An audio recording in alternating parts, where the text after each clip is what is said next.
Man down, strap season.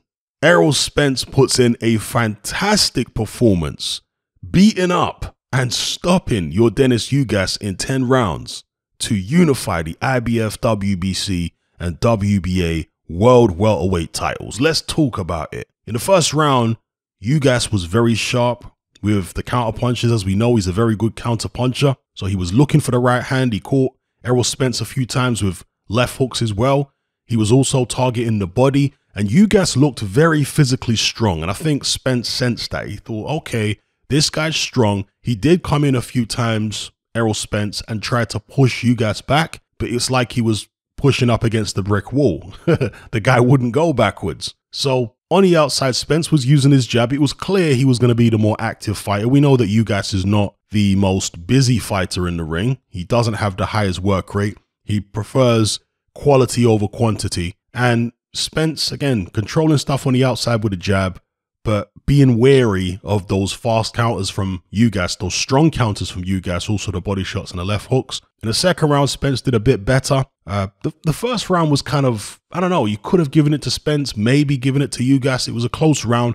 The second round, I felt like Spence probably won it. And once Spence recognized Ugas's patterns, you know, he was looking for his patterns and he found a way to get inside while avoiding what Ugas was doing. Ugas does have a passive defense. He's not a guy that tends to throw when you throw a lot. He tends to cover up, block your shots, and then hit you with the counters. That's how he likes to fight. And Errol Spence, again, realized that he could come on the inside without catching too many shots if he just covered up himself and used Ugas's passive defense against him. And he started working Ugas's body. And again, initially, he wasn't able to push Ugas back because the guy is very, very strong. But after a few rounds of doing this, of just constantly, you know, peppering him on the outside, then coming on the inside and hitting him with them body shots, just incessantly hitting him with them body shots, Ugas started to tire and he started to wilt and his work rate went right down. And Ugas never had a high work rate to begin with, right? But the amount of punches he was throwing in the first round was a lot more than he was throwing by the time it was the 5th and 6th round because of the body attack of Errol Spence. That's what Spence does. He breaks you down. And by, I want to say the 5th or 6th, Ugas started getting worked over. Spence got into this percussive rhythm, which we've seen in previous fights, where he just becomes relentless. He will not leave you alone. And again, Ugas just couldn't keep up with what Spence was doing. It was almost a little bit like watching a Lomachenko fight. You know, when Lomachenko gets into that rhythm and he's just hitting his opponents with all kinds of shots, uppercuts, hooks, body shots, on the outside, on the inside, just everywhere and everything, throwing the kitchen sink at the opponent from every single angle, and the opponent just looks overwhelmed.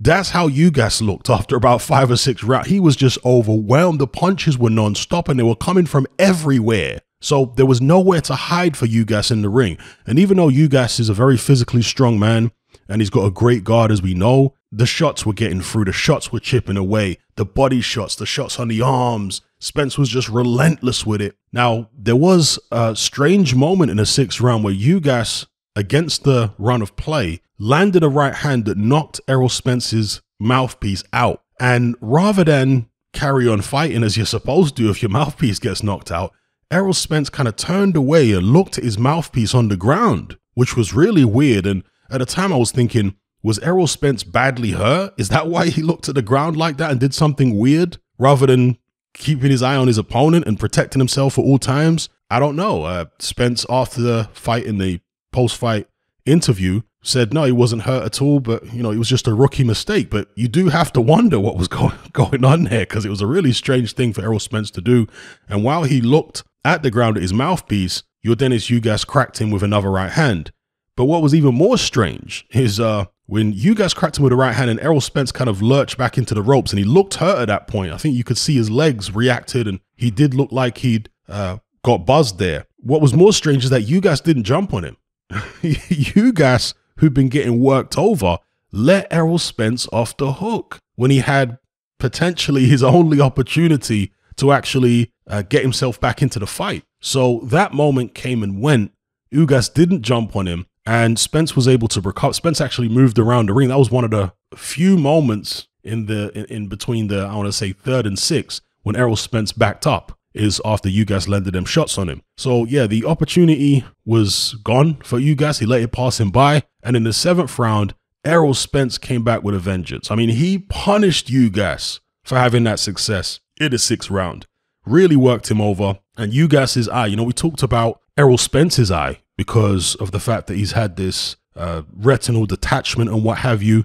But it was Ugas who had the issues with his eye in this fight. Spence was relentlessly targeting him with that eye, with the uppercuts, the left uppercut, the right uppercut, the left hand round the side. And it was, Ugas's right eye. So it was mainly Spence's left that was causing the damage. And he relentlessly kept targeting it, hitting Ugas in the body, pushing him back. And you could just see Ugas's body being broken down. And he was in tremendous pain. Whenever he got hit on the eye, you would see him wince. Even in the corner, when the corner were working on his eye, he was wincing in pain. So, yeah, Spence kept working Ugas over. Ugas, a very, very tough, strong Cuban man, tried to stay in there. The referee looked at his eye at least twice. I certainly remember the first time when he was brought to the corner, and the the doctor kept him in the corner for quite a while, saying, "Can you see?" and doing all these different visual tests and what have you. And Ugas was able to satisfy the doctor in that regard, and they allowed the fight to go on. But a couple rounds later, Ugas's eye was completely closed by the 10th round, where he was really getting worked over.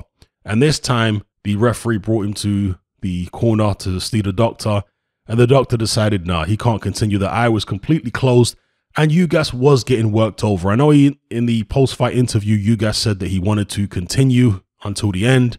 He didn't want to get pulled out by a doctor like that, or the referee, on the advice of the doctor. But it was definitely the best decision because Ugas wasn't in the fight. He was getting worked over. His eye looked terrible.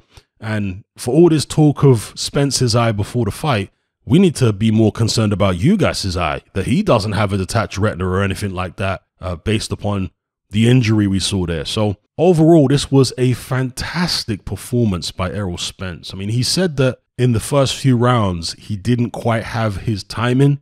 He was a little off, and he blamed that on the layoff. Well, he looked way better here than he did against Danny Garcia. I mean, way better. His movement looked better. He looked stronger. He looked better coordinated.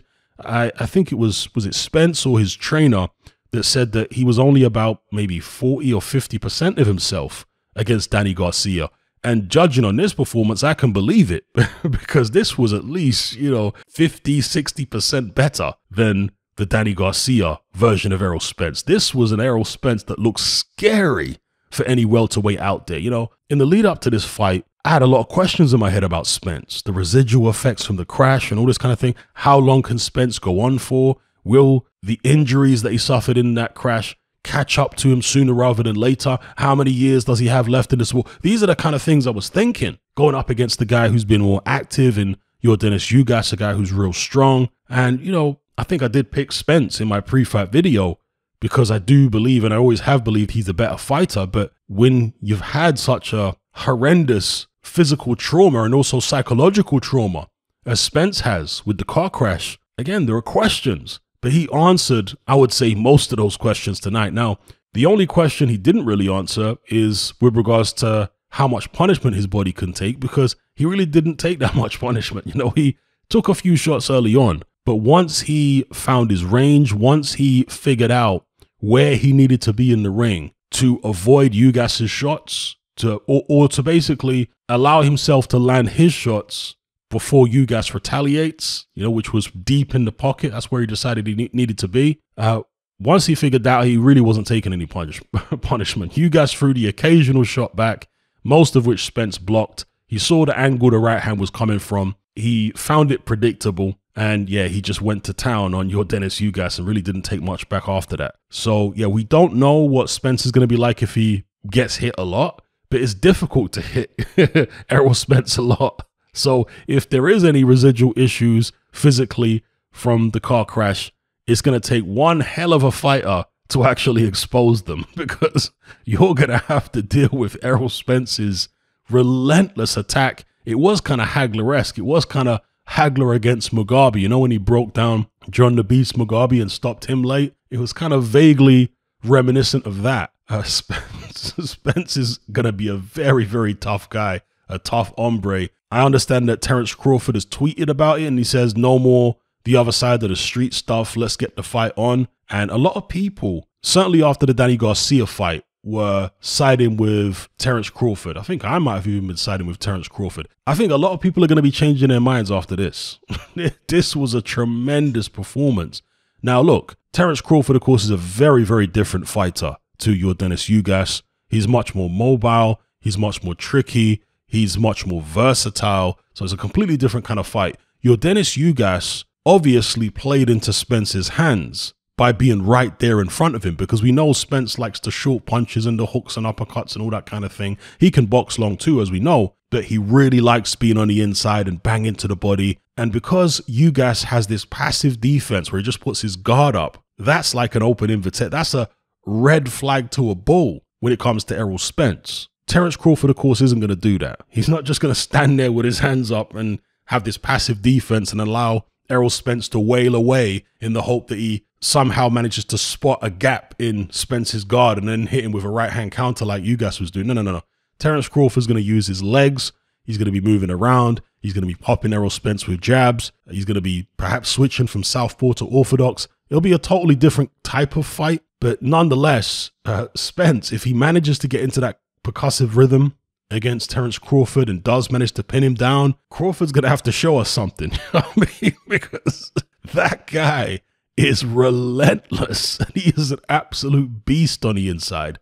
And I'm going to say it here. This is, some people might disagree with this, but for me, this was one of the best performances of Errol Spence's career. Never mind just being better than the Danny Garcia performance. This is one of the best performances of his career. Fantastic stuff. I mean, you could say that the Kell Brook performance was better because it was away from home and Brook was really at the peak of his powers then.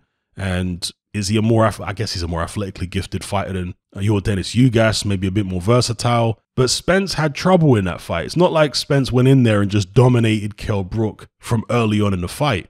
No, by the halfway stage, you could probably say Kell Brook was ahead. And Errol Spence had to ship some serious punishment in the first half of that fight before coming back, wearing Kell Brook down with the body shots and then eventually stopping him. I believe it was in the 11th. So, you could argue that one. But look, if you don't want to say this is the best performance, it's definitely up there. For me, this was a much better performance than, let's say, the Sean Porter performance. And that was, of course, before the crash. So, yeah, mightily impressed by Errol Spence. And even I think it was Jim Gray, the interviewer after the fight, asked him how, after going through all that adversity, the car crash and all the injury, the eye, all this kind of stuff, how is he able to produce that type of performance? How is he able to improve so much, continue improving after going through all that?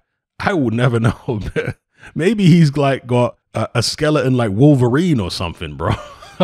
I'm really wondering if Errol Spence is actually an X-Man, like he's got, what's that special metal that Wolverine's skeleton is coated in? I can't remember the name of skeleton, but he's also got the special healing powers, right? I'm not really a big Marvel guy, but yeah, maybe Errol Spence is like Wolverine, the way he was able to recover from that crash and go on to produce a performance like that in unification. So yeah, fantastic, extremely impressive stuff from Errol Spence. Gallant was your Dennis Ugas, but he just didn't have enough in the end. He was just a little bit too basic. He fights one way and does one thing, which is cover up passive defense, counter, passive defense. There wasn't really that much from long range. His jab wasn't that effective. He wasn't able to adjust to what Errol Spence was doing. Spence just had more dimensions and he was able to get the W. So let me know what you guys thought in the comments below. Were you as impressed with Errol Spence as I was? Did you expect more from Ugas? Did you perhaps think that Spence might break down physically because of something to do with the car crash? Just let me know what you guys thought in the comments below. And also, let me know what you think now about the Terence Crawford fight. Have you changed your mind? Were you somebody that was picking Crawford before, but after seeing this, you're thinking, you know what? I think Spence going to beat Crawford too and become undisputed. And, it's funny.